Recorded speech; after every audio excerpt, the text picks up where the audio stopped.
So I have my Gibson SG now, and it is strung up upside down, basically. That's what I've done. We're going to have a go at now some of those basic things, which will be ridiculous, and I will seem like a complete novice, but that is the whole point of this video, to show the absolute novices out there how hard it may be, but to give you some options and to give you some of the things that you should be working on that you can actually do. So many people start off and it's like, I just want to be able to do anything on this thing. So what, I think the first point of call for definitely for me would be the one finger power chords, which are a little confusing because you can hit 2 strings or 3. To be honest, straight away, I think we both said when we plugged the SG in, sounds pretty great, doesn't it? Sounds great, just on one chord. Can I do the same thing on the A? Calm down. We suddenly start to have to tame the beast a little bit. When you have, I'm using an overdrive pedal, so.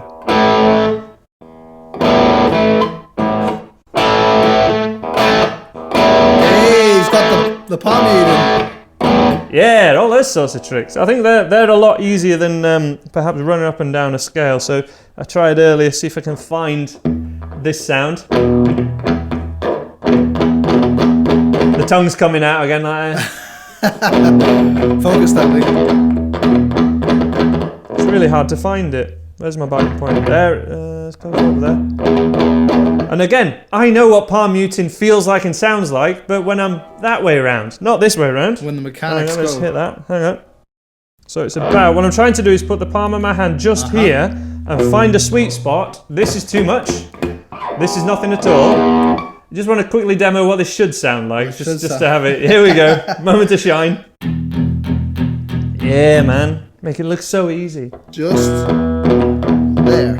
I mean, it is, but I'm really trying to, keeping the little finger down here as well to mute all the other strings, because we don't want them ringing out and spoiling it. And of course, then trying to hit 2 strings at once, or maybe even 3. Can't think of any songs that are this slow that kind of have palm muting in them. I know on the D chord it's a bit like Now I'm Here by Queen, or even Summer of '69, but we're not there yet. And this arm is so tense, absolutely so tense trying that. You really have to consciously relax. You have to build up the strength. Absolutely. It is strength of specific moves and muscles and things. But anyway, so we had the minor pentatonic. Here we bloody go. Back on track. Now that is a real stretch, and we'll talk about that more in a second. Nice. Now what I'm going to try here is try and not let any of the strings stop ringing out, because that went quite well. Like that. Nice.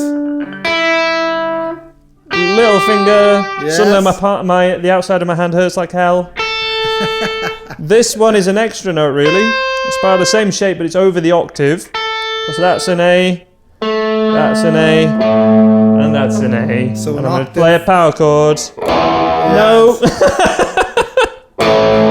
Yeah! So an octave, for people who don't know, is the same note at different pitches. So like Andy said, that's an A, that's an A. The exact same note, just higher and lower. Same letter name, but over different octaves at a different pitch.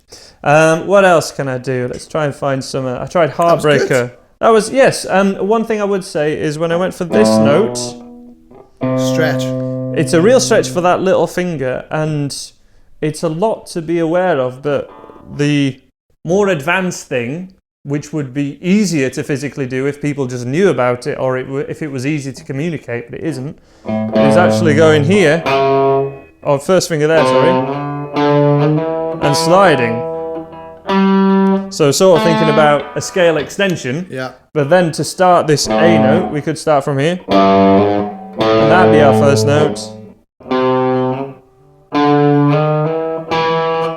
Got the slide, love it. Tongue's coming out again.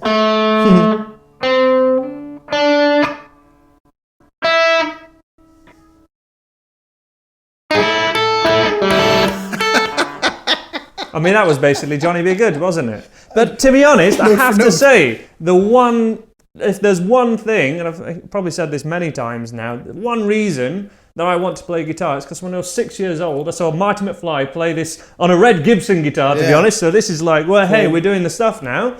And he was jumping about and sliding on his knees, and I'm like, I want to do that. And then when you're given an acoustic guitar in school and go, there you go, that's a guitar. I'm like, no, it isn't. No, it was one of these. But trying to find out something that would get me along the line of eventually being able to play Johnny B. Good, really difficult. Like, and it's really hard to, you know, have to be able to sit down and figure this stuff out on your own. If you can, that's fantastic. But again, making those sorts of leaps is where a one-to-one guitar teacher or a course can really help you, because it's like, something's worked for me, what's next? Or that one thing that you're doing, that could be easier if you did this.